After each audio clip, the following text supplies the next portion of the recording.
السلام علیکم ورحمۃ اللہ وبرکاتہ۔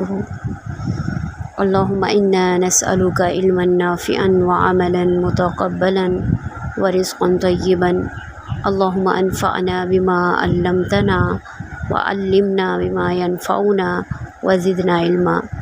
رب اشرح لی صدری ویسر لی امری واحلل عقدۃ من لسانی یفقہوا قولی۔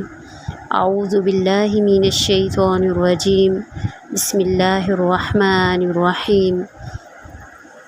ومن حیث خرجت، اور جہاں سے آپ نکلیں، فولی، پس پھیر لیجئے، وجہ کا اپنے چہرے کو، شطر المسجد الحرام، مسجد حرام کی طرف، وَإِنَّهُ لَلْحَقُّ مِن رَبِّكَ، اور بے شک یہ حق ہے آپ کے رب کی طرف سے، وَمَا اللَّهُ بِغَافِلٍ، اور نہیں اللہ غافل، عَمَّا تَعْمَلُونَ، اس سے جو تم اعمال کرتے ہو۔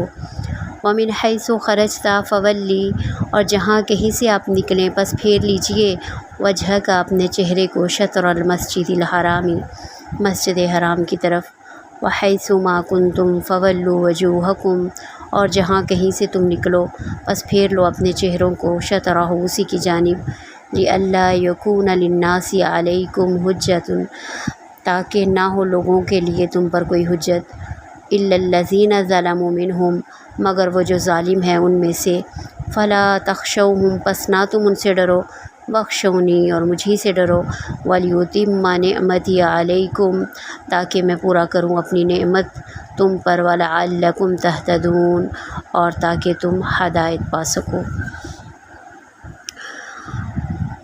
تحویل قبلہ کا حکم اللہ رب العزت نے 3 دفعہ جو ہے مختلف آیات میں دہرایا ہے۔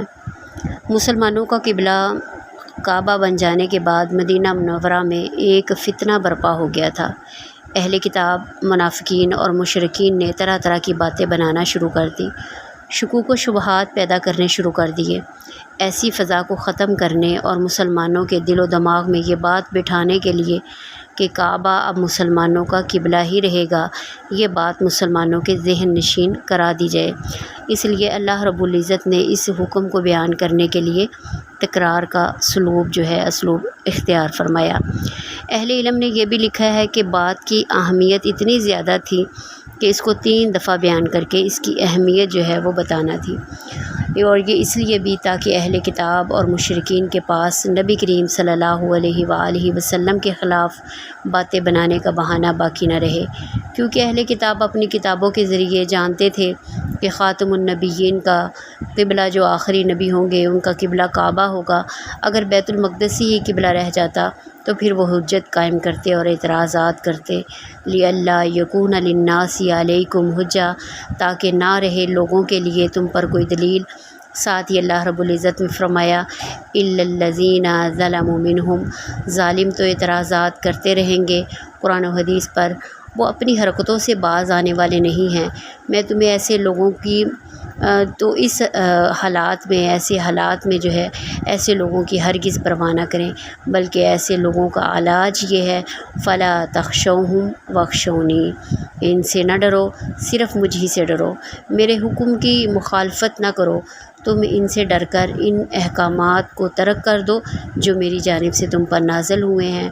ڈر اور خشیت کے لائق تو میں ہوں، تمہاری دنیا و آخرت کے تمام امور میرے ہاتھ میں ہیں۔ اللہ کے حکم کے مقابلے میں کتنا بڑا دشمن ہو، فکری طور پر تمہارے اوپر چھا جائے، یہ اصول یاد رکھیے، فَلَا تَخْشَوْهُمْ وَاخْشَوْنِی، تم نے ان سے مرعوب نہیں ہونا، مجھ سے ڈرنا ہے۔ حضرت ابن عباس رضی اللہ عنہ نبی کریم صلی اللہ علیہ وآلہ وسلم کے پیچھے سواری پر بیٹھے ہوئے تھے، ابھی آپ بچے تھے۔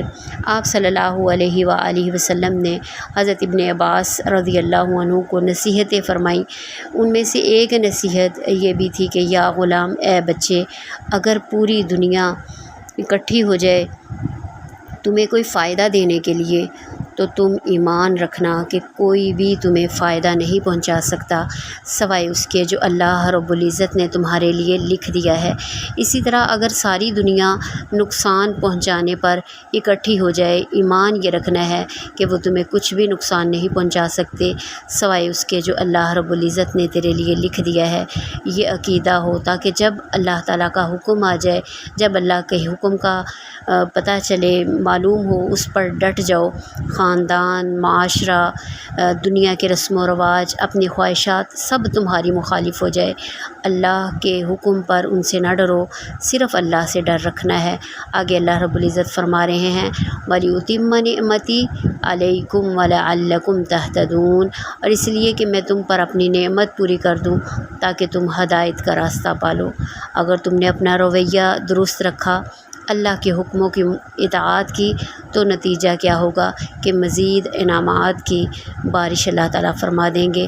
تحویل قبلہ کی حکمتیں جو کہ مفسرین نے بیان کی ہیں، ان میں سے ایک تو یہ ہے کہ تمہیں امت وسط بنایا، تو لوگوں کو پتہ چلے کہ امت کی قیادت کی تبدیلی ہوئی ہے، تو ساتھ ہی اللہ رب العزت نے تحویل قبلہ بھی جو ہے اس کو بھی تبدیل کر دیا ہے۔ دوسری حکمت یہ تاکہ پتہ چلے کہ کون ہے جو آپ کی اتباع کرتا ہے، آپ کی پیروی کرتا ہے۔ تیسری حکمت یہ بتائی کہ ہر ایک کا ایک قبلہ رخ، مرکز، سینٹر ہوتا ہے جس کی طرف وہ رخ کرتا ہے۔ امت محمدیہ کا قبلہ بھی اللہ رب العزت کی طرف سے مقرر کر دیا گیا۔ چوتھی حکمت لِأَلَّا يَكُونَ لِلنَّاسِ حُجَّةٌ، تاکہ لوگوں کے پاس کوئی اعتراض باقی نہ رہے۔ پانچویں حکمت وَلِيُتِمَّ نِعْمَتِهِ، تاکہ اللہ تبارک و تعالیٰ کا انعام پورا ہو، تو دین کا مکمل ہونا ہی اتمام نعمت ہے۔ اللہ رب العزت سے دعا ہے اللہ تعالیٰ ہمیں اسی طرح قرآن مجید کے ساتھ جڑے رہنے کی توفیق عطا فرما دے، اور قرآن کو ہمارے دلوں کی بہار بنا دے، اور ہمارا خاتمہ بالایمان فرما دے۔